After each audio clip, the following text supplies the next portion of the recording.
తెలంగాణలోని పార్టీ చేరికలపై కాంగ్రెస్ దృష్టి పెట్టింది. ఇతర పార్టీల్లోని అగ్రనాయకులను తమ పార్టీలో చేర్చుకునేందుకు అన్ని ప్రయత్నాలు చేస్తుంది. ఇదే అంశానికి సంబంధించి మరింత సమాచారం మా ఇన్పుట్ ఎడిటర్ నవీన్ లైవ్ లో అందిస్తారు. నవీన్, చెప్పండి, ఎవరెవరు కాంగ్రెస్ లో చేరే అవకాశం ఉందంటారు?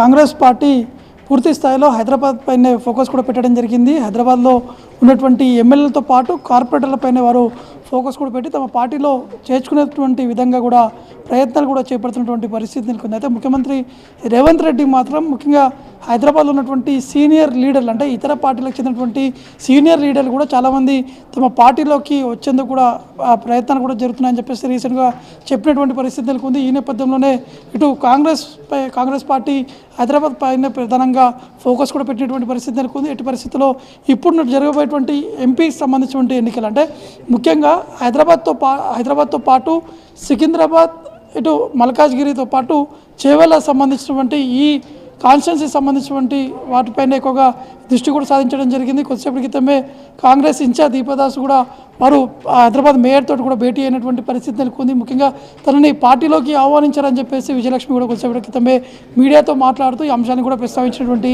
పరిస్థితి నెలకొంది. కానీ పార్టీలో ఉన్నటువంటి కార్యకర్తలందరితో కూడా చర్చించి తమకి ఉన్నటువంటి సన్నిహితులతోటి చర్చించిన తర్వాతనే ఈ యొక్క నిర్ణయం కూడా తీసుకుంటామని చెప్పేసి కూడా మేయర్ చెప్పినట్టు కూడా తెలుస్తుంది. కాబట్టి ఇంకా మిగతా కొంతమంది సీనియర్ నేతలు కూడా కాంగ్రెస్ పార్టీకి సంబంధించినటువంటి నేతలు కూడా వారిని కలిసేటువంటి అవకాశాలు ఉన్నట్టు కూడా తెలుస్తున్నాయి. ఈరోజు సాయంత్రం హైదరాబాద్లో ఉన్నటువంటి కొంతమంది ఎమ్మెల్యేలతో కూడా కాంగ్రెస్ పార్టీకి సంబంధించినటువంటి కొంతమంది సీనియర్ నేతలు బీఆర్ఎస్ పార్టీకి చెందినటువంటి ఎమ్మెల్యేలతో కూడా వారు టచ్లోకి వెళ్ళేటువంటి అవకాశాలు ఉన్నట్టు కూడా తెలుస్తుంది.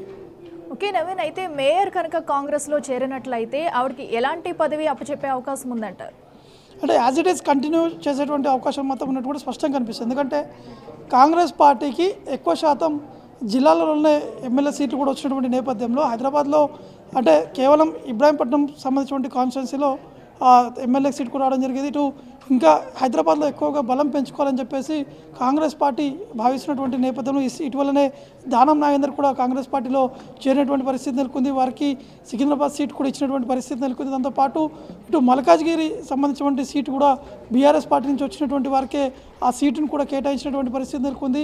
చేవెళ్ళ రంజిత్ రెడ్డి సంబంధించినటువంటి విషయం చూసుకుంటే రంజిత్ రెడ్డి కూడా బీఆర్ఎస్ పార్టీ నుంచి కాంగ్రెస్ పార్టీలో చేరినటువంటి ఆ వ్యక్తికి ఆ ఒక్క సీట్ కూడా ఇచ్చినటువంటి పరిస్థితి నెలకొంది. కాబట్టి ఎక్కువగా బీఆర్ఎస్ పార్టీ పైనే కాంగ్రెస్ పార్టీకి సంబంధించినటువంటి సీనియర్ నేతలందరూ కూడా ఫోకస్ పెట్టడం జరుగుతుంది. ఏదేమైనా కూడా అక్కడ ఉన్నటువంటి కార్పొరేటర్లు కావచ్చు, కౌన్సిలర్లని తమ పార్టీలోకి తీసుకెళ్లేందుకు అనేక ప్రయత్నాలు కూడా జరుగుతున్నాయి, అనేక చర్చలు కూడా జరుగుతున్నటువంటి పరిస్థితి నెలకొంది. కాబట్టి ఒకవైపు రేవంత్ రెడ్డి స్వయంగా కొంతమంది నేతలతో కూడా మాట్లాడుతున్నట్టు కూడా తెలుస్తుంది. మరోవైపు పొంగులేటి శ్రీనివాస్తో పాటు ఇటు హైదరాబాద్లో ఉన్నటువంటి కొంతమంది బీఆర్ఎస్ పార్టీ నేతలకి పొంగులేటి టచ్లోకి వెళ్ళినట్టు కూడా తెలుస్తుంది. బట్టి కూడా బీఆర్ఎస్ పార్టీలో ఉన్నటువంటి కొంతమంది సీనియర్ నేతలు కూడా తమ పార్టీలోకి లాగేందుకు కూడా ప్రయత్నాలు చేస్తున్నట్టు కూడా తెలుస్తుంది. కాబట్టి మొత్తానికైతే ఆపరేషన్ ఆకర్ష్ విధంగానే కాంగ్రెస్ పార్టీ ప్రయత్నాలన్నీ కొనసాగుతున్నటువంటి పరిస్థితి నెలకొంది. ఎట్టి పరిస్థితుల్లో 17 లోక్సభ స్థానాలు ఉన్నాయి కాబట్టి తెలంగాణలో దాంట్లో ఖచ్చితంగా 13 నుంచి 15 స్థానాల వరకు కైవసం చేసుకోవాలనే దిశగా కూడా కాంగ్రెస్ పార్టీ అనేక ప్రయత్నాలు కూడా చెప్పడం జరుగుతుంది. వారు చేసినటువంటి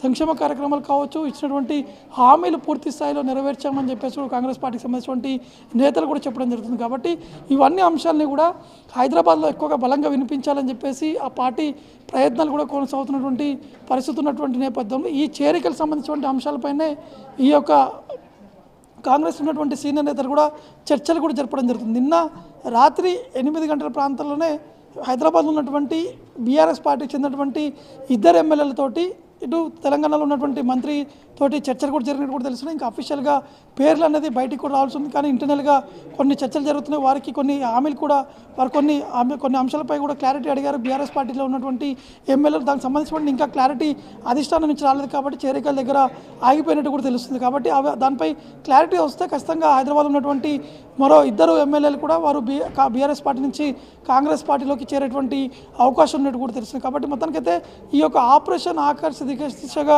కాంగ్రెస్ పార్టీ పూర్తి స్థాయిలో దూసుకెళ్తున్నటువంటి పరిస్థితి నెలకొంది. ఒకవైపు బీజేపీ కూడా ఇదే తరహాలో ప్రయత్నాలు కూడా చేశారు. కానీ ఈ యొక్క చేరికలు సంబంధించినటువంటి అంశాలపైనే కొంత కన్ఫ్యూజన్ అనేది బీజేపీ పార్టీలో ఏర్పడినట్టు కూడా మనకి స్పష్టంగా అర్థమవుతుంది. ఎందుకంటే సీనియర్లకి అక్కడ ఉన్నటువంటి కొత్త వారికి మధ్య కొంత గ్యాప్ ఉన్నటువంటి నేపథ్యంలోనే గతంలో అసెంబ్లీ ఎన్నికల్లో ఏ విధంగా అయితే కొనసాగాయో ఈ ఇంటర్నల్ సంబంధించినటువంటి పాలిటిక్స్ ఇప్పుడు కూడా అదే పాలిటిక్స్ రిపీట్ కావడంతో చేరికలకు సంబంధించినటువంటి అంశాలపై బీజేపీలో కొంత గందరగోళమైనది నెలకొన్నట్టు కూడా మనకి స్పష్టంగా అర్థమవుతుంది. కాబట్టి ఈ కాంగ్రెస్ పార్టీ ఎట్టి పరిస్థితుల్లో దూసుకెళ్లేటువంటి దిశగానే బీజేపీతో పాటు బీఆర్ఎస్ ఉన్నటువంటి సీనియర్ నేతల్ని లాగేందుకు కూడా అనేక ప్రయత్నాలు కూడా కొనసాగుతున్నాయి. Okay right Naveen, thank you.